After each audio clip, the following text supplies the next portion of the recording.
Okay, well, there's no way to test it in the middle of a recording, so I'm going to trust that I turned it back on and it's right. Um, yeah, so trust is a huge, um, it's, I think one of the biggest things in our society is learning to trust.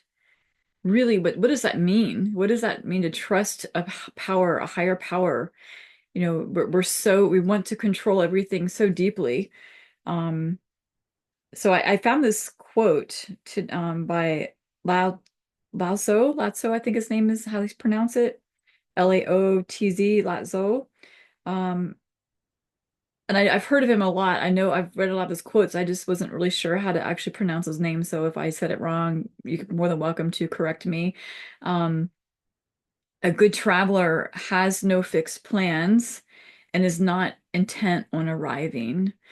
And while, that is the epitome of trust and just allowing our life to be what it is without having to control. And this thing that everyone wants to have a plan. It's okay to have a plan. I think we need structure, but I think that what happens that we in this society is that we're too overly structured. We're too in the masculine, and that is one of the biggest things I learned in Hawaii was to flow more into my feminine energy, which is basically in flow, allowance, and not being so structured. Because that's the way it is on the, it's especially on the East Coast of the United States where I live, it's everything's very structured and militant, and that's how I grew up, and it's everything's on time, or this fake thing called time. And I went to another extreme, and coming back into seeing how people really were uncomfortable with we're uncomfortable with sitting with ourselves, we're uncomfortable with not being busy. Um, I mean, I'm not saying that we are, a lot of people are, not everybody, of course, it's not everybody. I was that way. Um, and the control, let's go back to the control that I was speaking of. Um, it's a control, it's perfectionism, it's wanting to feel like we are accomplishing something, wanting to feel like we are worthy in this society, worthy to other people, worthy to our neighbors, that we have to prove ourselves, that we have to uh, look good, we have to be accepted. And this process of awakening, and I'm going to speak in the context of addiction as well, because I think that this channel is going to be combining my biggest focus after coming back to the mainland. And I'm going to talk about it because I was in recovery, but I had this awakening, it's called this awakening of a different reality than this 3D reality, and started seeing into another spiritual, like a spiritual awakening, but it wasn't in the context of church, and I didn't really understand exactly what that was. What is spirit? Um, and so there's this whole other new age thing happening now where people are exploring new age concepts and a different lingo. And I was living in that for a long time, and it's fine. It's just, but it's basically another religion. And I finally figured that out. It's just another disassociative religion to for the same thing. Um, and all the same deceptions live in that there's a lot of people in the spiritual community that are also um just as deceptive because they haven't done their inner work. So the real true religion, or I guess you could say, not call it a religion, the real work is when we can embody the spirit, and we've done all of the inner, we've embodied all of the fruits of the spirit internally. We're not just learning about it, but we're actually doing the work and changing our life. And that is the true awakening. That is when we are losing, and the spiritual community say lower frequency. In real life, there is energy and there is emotions and the things that we think about and the trauma and the patterns that keep us in a lower frequency. And it's basically just, it could be, I think in everything in terms of energy. That's what I have mostly gotten out of my awakening, is everything is energetic. Um, and the things that we think about, the things that we believe to be true, even the words that we speak, have energy. So,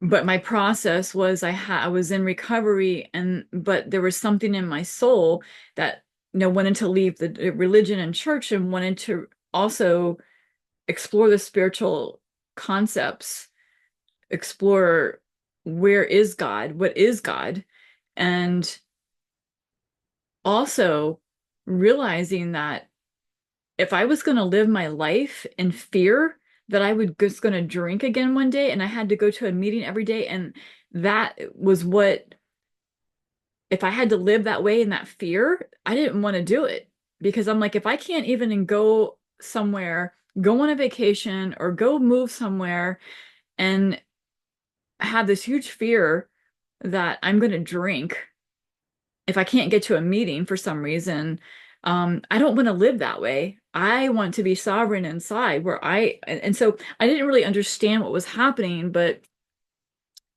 so it kind of caused me to reject recovery, in the context of AA programs, because I thought I could do it alone, and it's just another form of separation. It's just another form of separation that religion teaches. Um, and then when it all came down to it, I realized that all it is the Holy Spirit works in and through us and through each other. So we're all reflecting the Holy Spirit back to us, because I went away and I individuated myself and I learned who I was and figured out who I was, because I didn't even know who I was, because I grew up, like everyone telling you you're programmed from school who you are and what to believe and about history. And I went down into the depths of learning and exploring and researching way, like, you want to call me a conspiracy theorist, that word is hilarious to me. It is reality theorist, but in that period of time, um, of individuation, which a lot of people are doing, and however way it is for their soul and what they need to separate from society to become who they are, to figure out who you are. And so many people are doing that right now. They're isolating, they're don't want to be around anybody else. And that's okay, because that is the process of individuation, where we are isolating and we're staying by ourselves and we're going within. And that's an amazing place, because that is where we grow. That is where we individuate. And then we can come back out in our power. And that this is my truth. These are my boundaries. This is who I am. This is my yes. This is my no in life. And that's what we need. We don't need any more of people telling us who we are, and people overcoming or putting their own projections onto us. So I think that where I'm leaning on this channel is awake recovery, because I went to a meeting today, and because I came back, so that's where I was at. I realized how I was extremely isolated, and I wanted to come back to my family, to my kids, closer to my kids, and I knew that I had to get back into community and to be around people, and that's because we stop growing when we after we've done our individuation or individual work and we kind of isolate ourselves. There's further growth when we're around people, and it's easy when you're not around people. It's easy to be alone. It's easy to be isolated. It's easy to live in complete beauty every day, you know. But reality of our world is that it's both, it's duality. So I've had to come back into this duality, and I'm currently right now in, which is interesting that I end up here, is Austin, Texas, which is like right in the middle of the state. And so I feel like, ooh, I'm in like this balanced state. I can get to my kids. I can go to Hawaii if I wanted to visit friends. I've got friends all over the United States. And so our life, will reflect that. Now, if I'm going to stay here, I don't know. I don't, so that quote came in where I knew nothing. I had gotten to the place financially and all from experiences that I had that I didn't even know what I was creating. I didn't even know what I was here for anymore. I'm just like, okay, I've done all this healing work and I've done all these certifications, and what am I going to use? And there's just been aspects of me that have been afraid to how to integrate this spiritual realm, and also and recovery and inner healing with with the norm, with normal life. And so I'm doing it, I'm doing it. And so I think that there's a place in the recovery aspect, in addiction in general, or the inner healing process, where we have to be able to speak to people who have had this awakening outside of the physical reality. It's not so comfortable. I'm going back to meetings. I'm so grateful for that. I'm growing as a person again. I'm learning to I'm really balancing myself.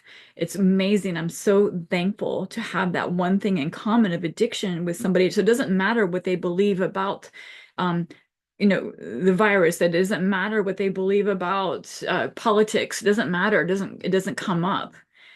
However, there is um a little bit of suppression I'm feeling. Like I have to watch some of the things I say. I know that I bring out, I speak a lot of it, but then like somebody today in the meeting talked about how his son was been sending these videos that are conspiracy theorist stuff.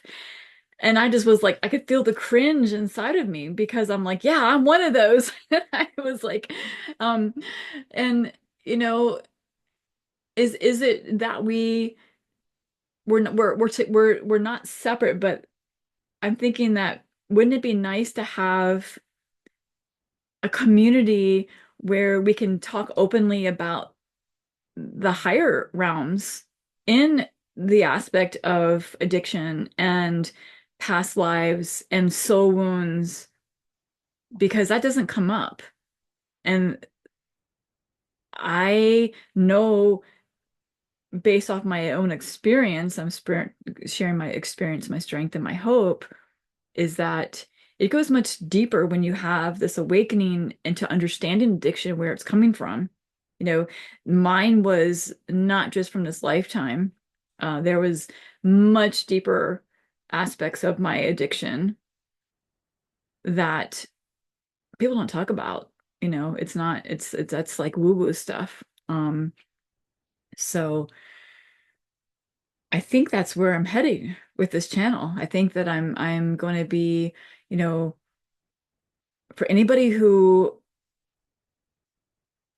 wants to dive more into um, the spiritual realms or the awakening realms. I'm not sure what word to use, and not the unconscious realms, um, and that have been brought to consciousness on this physical reality. It's not that we're separate. It's just that we can see deeper into it, and um, maybe there's something there. I don't know. So if that sounds like something you'd be interested in, comment, let me know. Uh, I know that there is a lot more information about addiction that I want to share in the context of a holistic. So there's a lot of outside treatment that they talk about in the rooms in an addiction treatment that never gets shared. That because they're still dealing with the medical community. They're dealing with everybody, people putting people on medications. And my own experience, I found that there are things that are happening that are contributing to addiction and relapses that are not discussed. So if this is an interest to you, I'd love to hear from you. I'd love you to subscribe to my channel because your subscription helps to expand this channel. And I know a lot of my past videos, they were leading up, they were talking about all kinds of trauma stuff and disassociation and loneliness. And I was skirting around the issue. I was skirting around the main focus of addiction. And it doesn't matter what it is, what addiction it is. It can be shopping, it can be sex, it can be um, uh, whatever, whether it's drugs, whether it's alcohol, whether it is eating. Addiction is kind of the same. It's disconnection and it is disassociation. It's a way to deal with our pain, and there is nothing wrong with you. It is that we as a society, this society has created so much sickness that we can't, it's the only way to deal with pain. So in order to get over addictions, we have to learn to feel. And it's really even harder when you're awake to this outside this physical reality, because then you really feel alone. And that's what I was moving through. You really feel alone. Um, and I want people to know they're not alone. They're not alone. No matter where you are in reality, wherever you are in the consciousness, whatever you can see. But we do need to look at what is it? What is it? What is it that creates addiction beyond the programming? So thank you for being here. I hope that you got something out of this video. I'll continue to share videos every day that I can. I'm not going to promise anything. I'm just going to try to stay consistent. That is, yesterday I spoke about the gene keys, and that is actually one of my things is compromise and half-heartedness. And I think my half-heartedness was I didn't have full clarity. And then sometimes that's what I'm just realizing, is that I have this perfectionism, that we think that we have to know everything. We have to know what we're doing. And all we just have to do is start, just take that first step. And that's the same thing with addiction, because we have this all or nothing thinking. And in my own, why am I here? I don't know. I don't know anything anymore. All I know is that I'm supposed to be using my voice, and I'm supposed to be sharing my wisdom, my strength, and my hope, and my experiences. So here I am, and I would love to connect with anybody who resonates with this video, who would like to learn more about alternative methods of healing in the holistic realm, in the alternative realm of addiction, and just inner healing, trauma, all of it. It's all going to be talked about here. I think that's where it's headed. So have a beautiful day.